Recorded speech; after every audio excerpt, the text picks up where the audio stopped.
What music they make.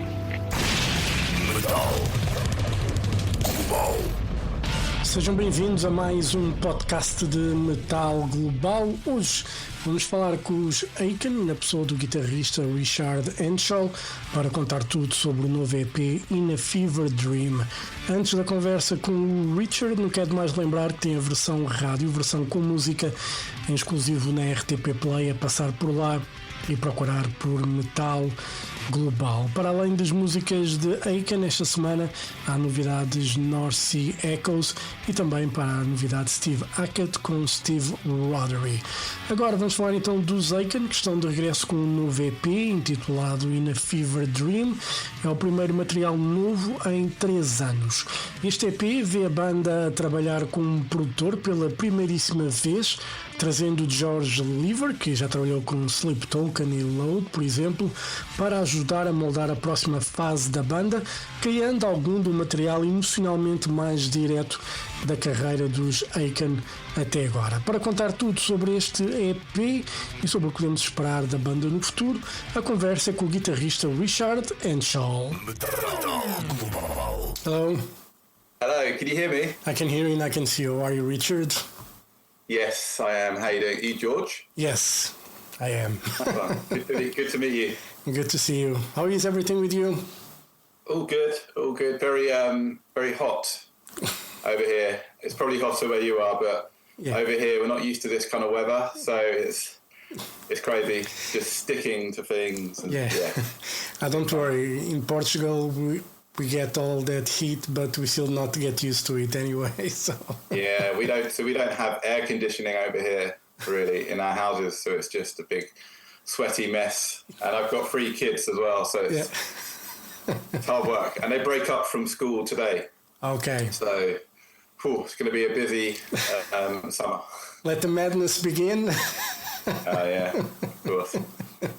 And, before we talk about Haken and In a Fever Dream, the EP, have you watched the World Cup? I mean, you probably did. What are your thoughts on that match against Argentina? Man, I wouldn't say I'm the biggest football fan, but when it comes to international football, I love it. I really get into it, and I stayed up with my son to watch it because it was at a reasonable time. It was so close. Yeah. So close. England haven't made it to a final for 60 years. So we were that close. And I kind of felt that it was happening in the second half. Yeah. They were relentless. Yeah. Just consistently crossing the ball into the box. And I was like, it's only a matter of time. Yeah. And when they score, it's only a matter of time until they get another one. Because the flow of the play was 100% with Argentina in the second half. Are you a football fan? Yeah, I am. Yeah. Yeah. So we just kind of sat back. So we scored the goal and we just relaxed and we defended, and we shouldn't have done that. We should have stayed attacking, and that was the biggest mistake. Yeah. It's crazy that but it happens even in the leagues normally, like when we're playing against like a sort of a stronger team, when you are 1-0 ahead, normally you tend to just try to defend the result, and normally you are actually playing better than the opposition, but still you get back, and I'm like, what's happening? You guys are playing well, you're winning, just go for it. Crazy. You lose momentum, and then you're constantly, and then if you concede a goal, you've taken all your strikers off the pitch. So now you only have defenders on the pitch. So it's like, what are you going to do now? I don't know. It's a risk, but it's a bad one.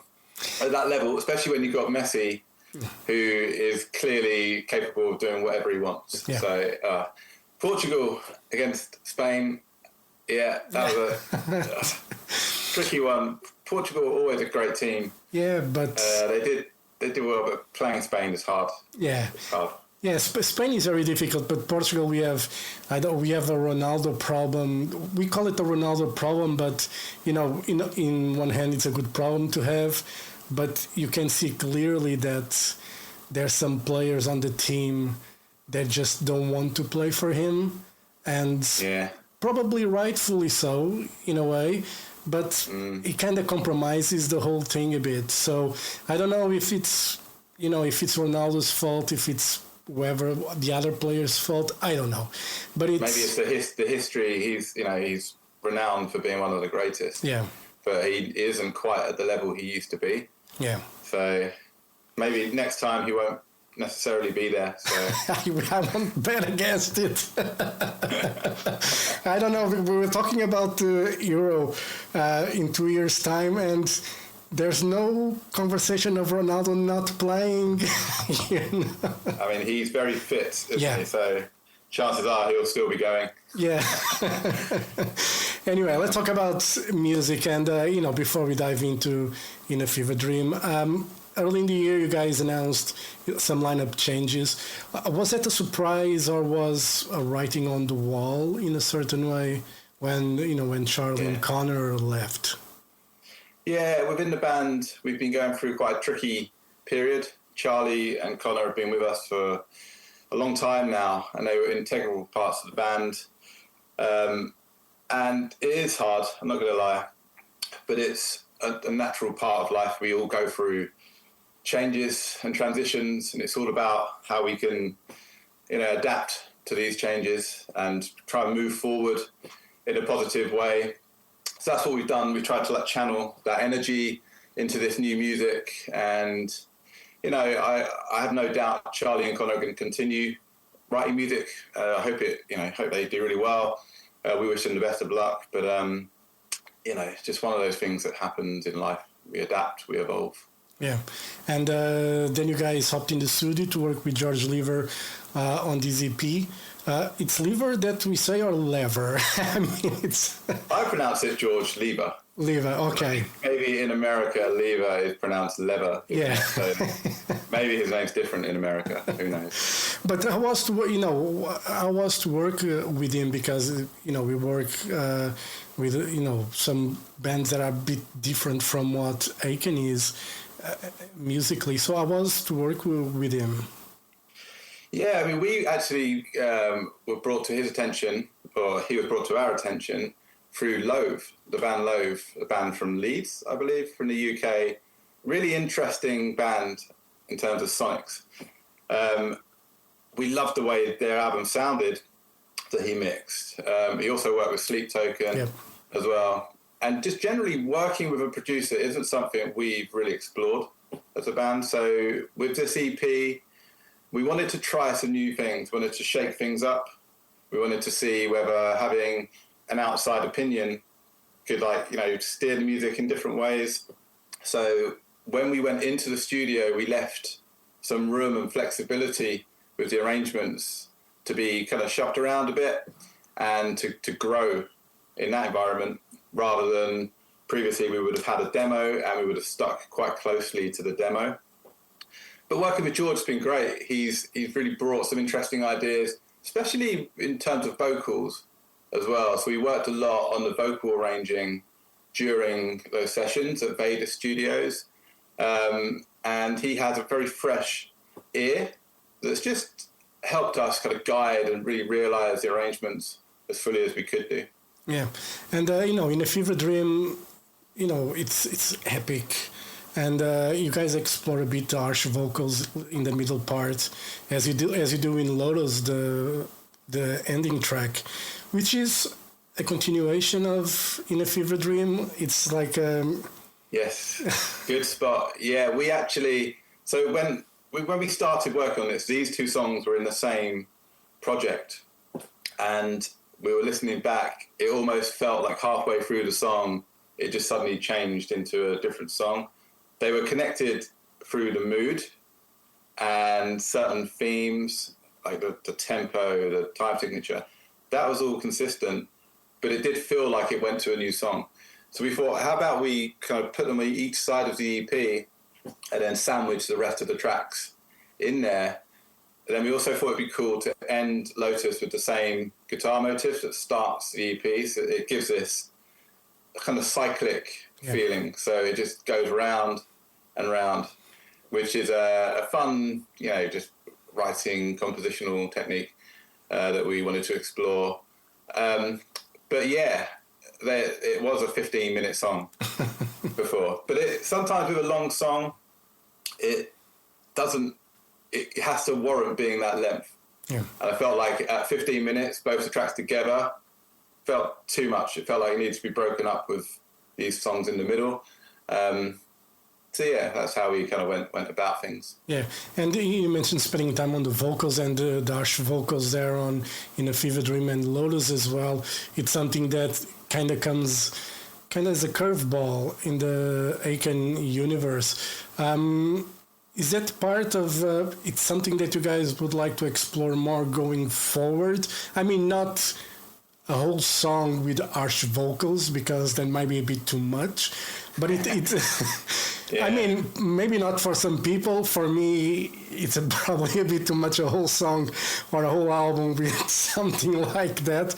But it's something that you guys are willing to explore further down the road.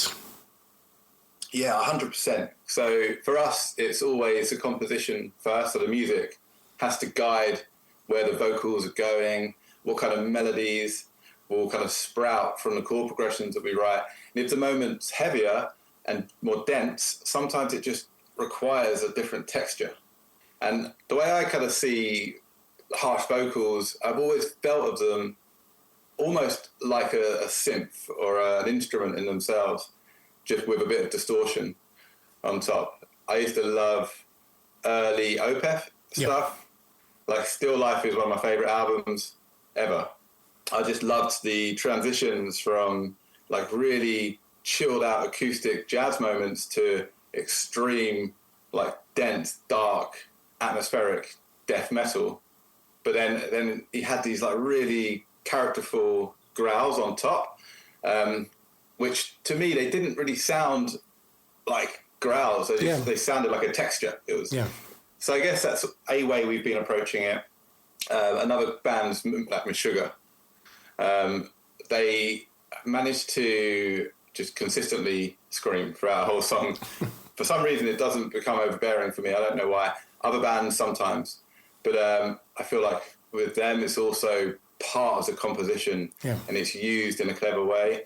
So that's what we've tried to adopt really with this music, is if the song or the moment is heavy, will a harsh vocal elevate that section? Will it really help realize the moment? Or are we doing it just for the sake of doing it? Yeah. And it was mainly about really trying to realize the moments and kind of fully let the section kind of come to life. Yeah. I think when you have like a good melody as a bass line, I think the harsh vocals don't sound as harsh as if it's really like a very distorted guitar riff and, you know, really heavy stuff. I think when you have a more melodic passage, it kind of, you know, makes it more interesting. When I mean, you know, sometimes hearing like a death metal record, I don't mind that at all if it's a good one, but I really like when the bands are melodic and, you know, that kind of brings those type of vocals to life. Sometimes it really depends on the mix as well, because, you know, a lot of newer bands, the mix is everything is up there, and it kind of tires my ears. I'm getting old, man. I don't. Me too. You know, and sometimes all that, you know, when every instrument is just up there, you know, you're like, I'm getting tired, man. I cannot do this. No, that's fair enough. And I mean, we've always really tried to include dynamics in our music. There's soft moments, there's heavy moments, there's dense, there's sparse. And we've continued to do that on this EP. It's just that we've tried to focus it in a bit more on certain moods, rather than chopping and changing between different feelings. And like the melody is always going to be the crucial part of our music. And in terms of the growls and the harsh vocals, we would maybe demo some and then we'll take them out and we're like, actually that section doesn't really hit in the same way. Yeah. So let's just do it. Yeah. Why not? We don't really want to be guided by how we feel that people are going to respond. We want to write it, and if it feels good to us, we're just gonna do it. So that's what we did, and it's obviously going to have mixed responses, and it's going to be a contentious thing. Some people aren't going to like it, some people will love it, But that's just the way it goes, isn't it, with music?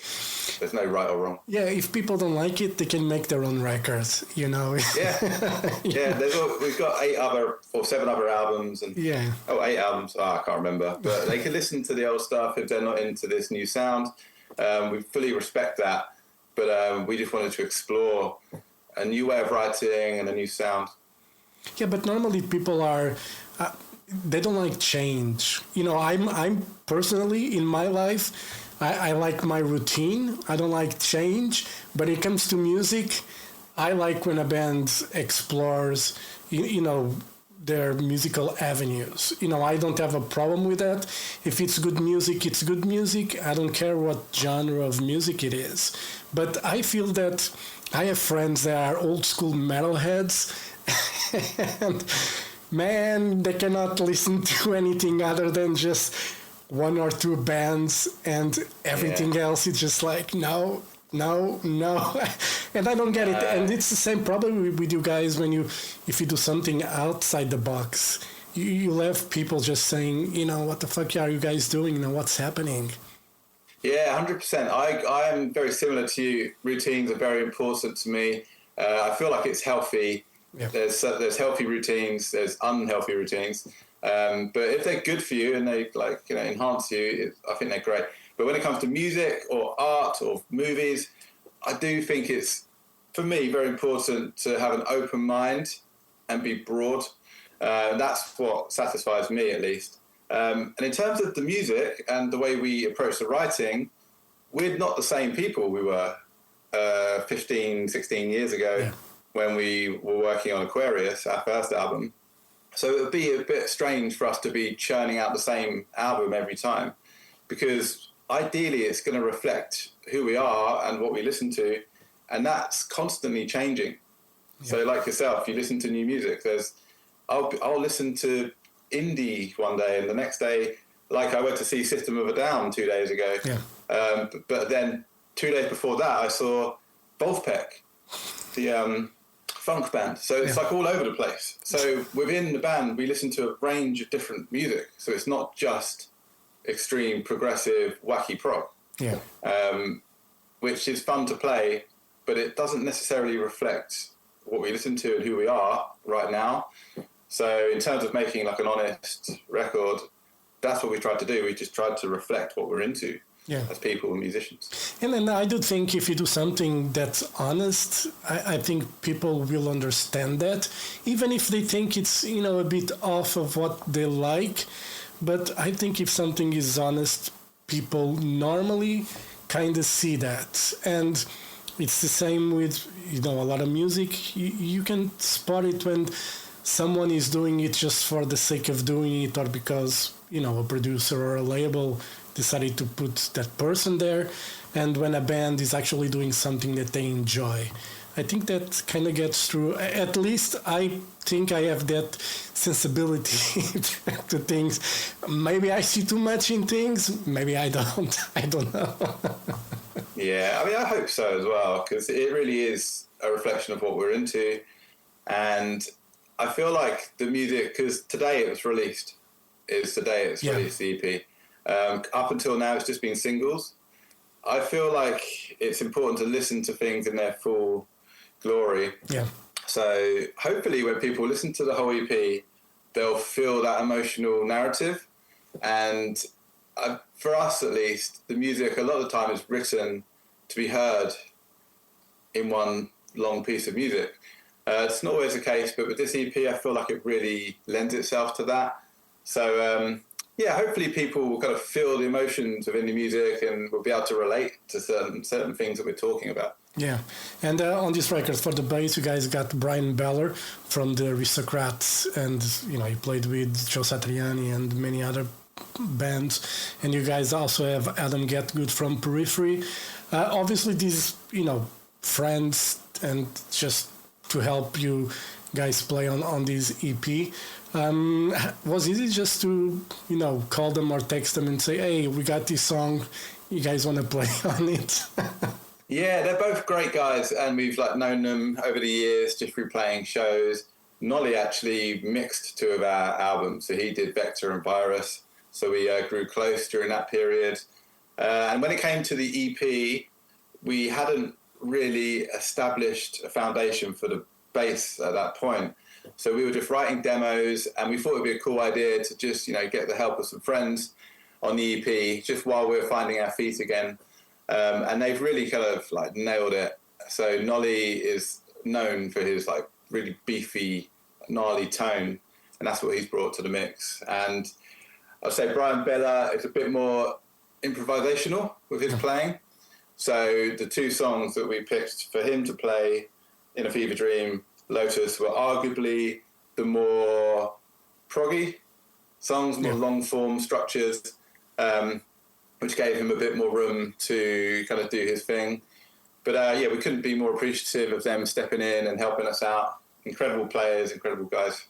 Yeah, and DP comes out today. The physical will come more further down the road.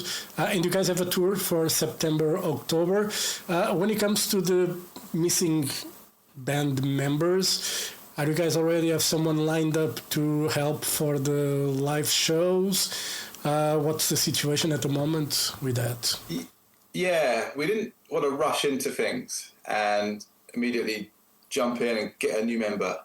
We wanted to let things just settle a bit. And then once we found our feet and laid some new foundations, then we'll start building the band again, so to speak. But in terms of live stuff, we've got a guy in mind that we're chatting to. Nothing's concrete just yet. He'll be joining us on the Europe tour. It's going to be real fun taking these songs to the stage, because the way we wrote the music is together in a room, which is a kind of new experience for us. So the music just lends itself to being played together as a band. So I feel like the music will come together in that environment, and can't wait. Unfortunately, we're not playing in Portugal on this run, but maybe next time. It's just an awkward place to get to, because Spain, it's way out of the way. But hopefully we might play a festival. I don't know. There's always a chance, but next time. Yeah. And with EP, you guys already thinking of a new record, or are you going to take your time, to plan that through? Well, this period over the last 6 months or so has been very productive. We've, like I said, it's been tricky, but it's really brought us together, and we feel kind of unified. And it's been a very productive period for us in terms of writing new music. So we ended up writing a whole bunch of stuff, and we're starting to kind of piece together new ideas. The idea is to just keep it moving and just look to the future and try and be as positive as possible. Yeah. Hopefully, a new album down the road in a year or two, maybe, or maybe less. Who knows? We'll wait and see. And hopefully you guys will come back to Portugal soon. Last time I was there, it was a fantastic show. So, hopefully you can see you guys again very soon. All right? Yeah, we love Portugal, and it'd be great to come back. But last time we played Porto and Lisbon. Yeah. I think. Yeah, did you come to one of those shows? Yeah, I was at the Lisbon show. Oh, yeah, it's great. But like I say, it's so far out there. Yeah. I think we'll have to make it work on the next tour. Or if we play a festival, we'll do another show there. Yeah. Yeah, normally it works better if you play a couple shows in Spain. Then you can come to Portugal and stay for a couple days for holidays or something. Yeah, it's a beautiful country to be in. Yeah. Well, it'll be very hot around that time of the year, but, it's worth it. Yeah. All right, Richard, thank you very much for your time. All the best for Haken. Hopefully we'll see you guys soon. The EP is great. In a Fever Dream, I think you guys are going in the right direction, exploring new musical avenues. I think you guys do that quite well. So hopefully, whatever comes next will be even better. All right? Thank you so much. Thanks so much. Have a great day, and hope to see you soon. All right? Thank you. See you later. Thank you. Bye-bye. Bye-bye.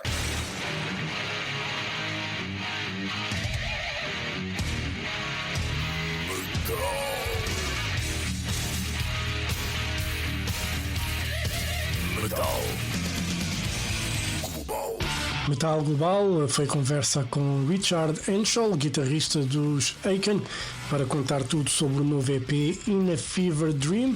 É o primeiro material novo da banda britânica em 3 anos. Já sabem que tem a versão rádio na RTP Play, é passar por lá, procurar por Metal Global. E assim chega ao final deste programa. Dúvidas ou sugestões? Enviem e-mail jorge.botas@rtp.pt. Visitem o site metalglobal.pt e sigam-me no Twitter e Instagram @mountainking. Façam like na página de Facebook do Metal Global e, claro, tem a versão podcast em Apple Podcasts, Spotify e YouTube Music. Eu volto no próximo programa. Um forte abraço. Children of the night, you will live through the centuries to come, as I have lived. Good night. Good night.